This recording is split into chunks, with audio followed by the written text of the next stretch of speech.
I'll just dive straight into my first question, which is, could you just please tell us about your research on AMH variability?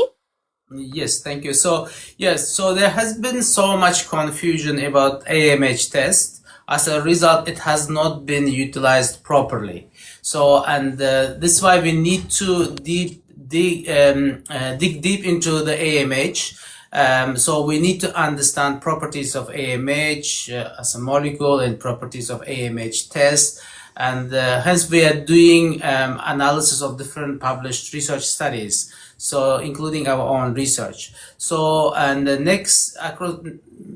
next 5-6 live streams, we will be discussing research studies I conducted with our group in Manchester University in UK. So it will shed some light on properties of AMH and AMH test and application of AMH test. So today we'll be discussing our first research study, which was published in fertility and sterility in back 2010.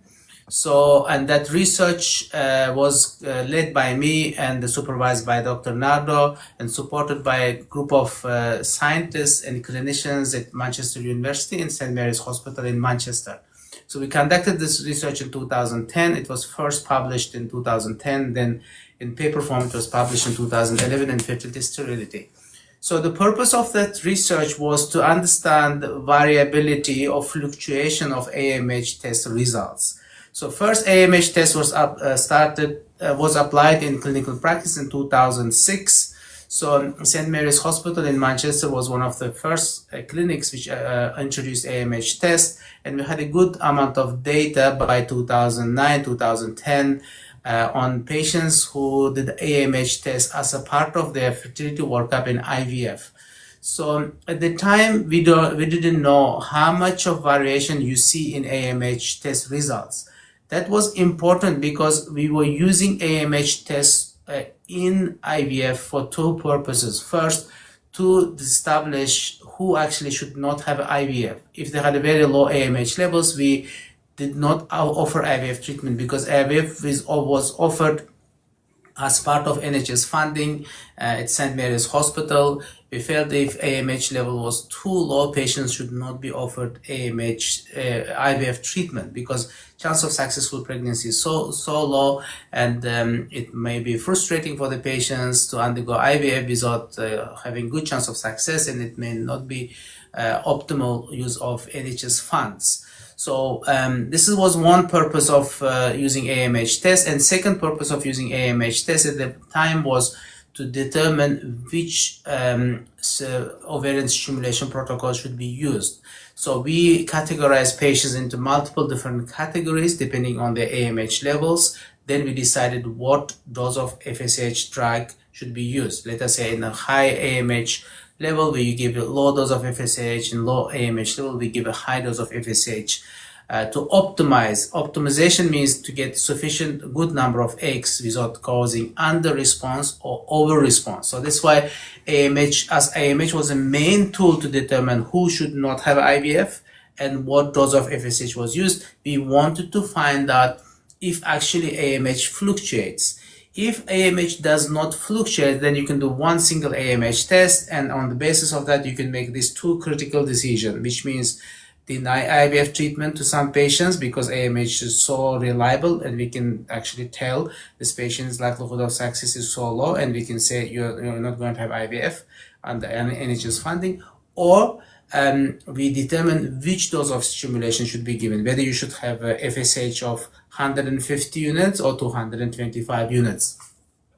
So this was a purpose at the time. I was a clinical fellow. I had just joined St. Mary's Hospital, Manchester, in Manchester University as a clinical research fellow during my training as an obstetrician and gynecologist in Manchester. So the research was led by Dr. Nardo, who's the expert in Egresorb and AMH test and anti-follicle count test, and then we conducted the research in conjunction with scientists who actually do analysis of AMH, biomedical science, who actually analyzed our AMH test. This is why we had input from different groups of clinicians, and actually the research was co-supervised by best statistician in the field of IVF reproductive medicine called Steve Roberts. So so we're quite confident on reliability of our data. Of course, no research study is perfect, and we need to understand limitations of the research studies after reading the methodologies. So this research is published in Fertility Sterility, and it's available freely online. You can just type Dr. Rustamov, AMH reproducibility, fertility sterility on Google. It will come up and you can actually read. So very importantly, when we analyze research studies, the first thing you need to look at is the methodology of the research. So all these limitations of research, published research, is confined by its methodology. So, and this is why understanding methodology important to decide whether you actually believe in these research studies or not. So essentially what we did is back in 2010, we established all women who had a repeated AMH test. At the time, we were repeating AMH every 6 months to get more up-to-date AMH result before we decide which protocol we should use for each patient. So, and we've identified in 2010, there were 186 patients who had a repeated AMH test, and we included all these patients. When you do research study, it's important to include all patients. So you should not actually select the patients.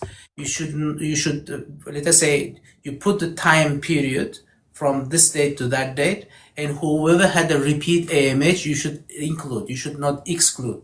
So we include all patients who had AMH test on our data set.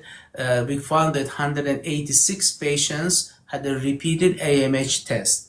So, and so samples who actually hemolyzed were removed, and then we had a 373 repeated samples of AMH. So 186 patients had a repeated. Total number of AMH measurement was 373, which means most patients had the AMH twice, and some patients had AMH 3 times.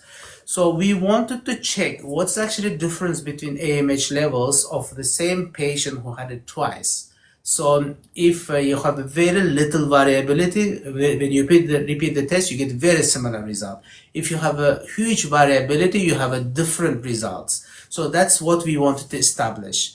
So, and so average repeat duration of repeated tests was 2.5 months, so almost 3 months.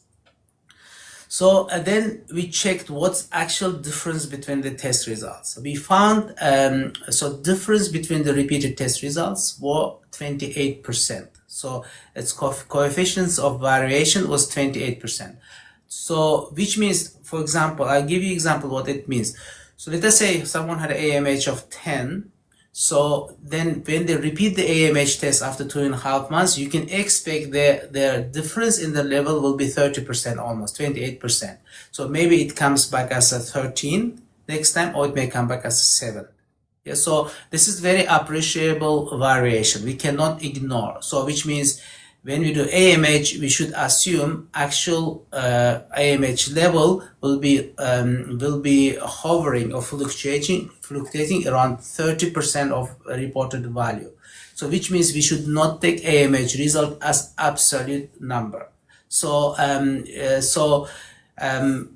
later on, we tried to establish what could be the source of variation, and we think it's coming from natural fluctuation.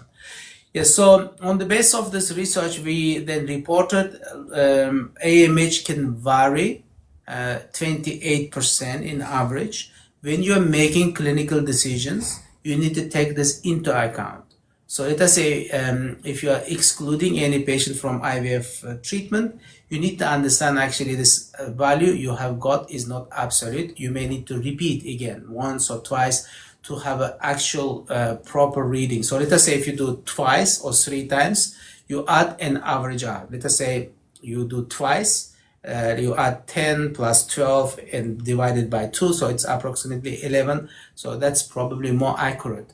So yeah, so that's what we reported at the time back in 2010.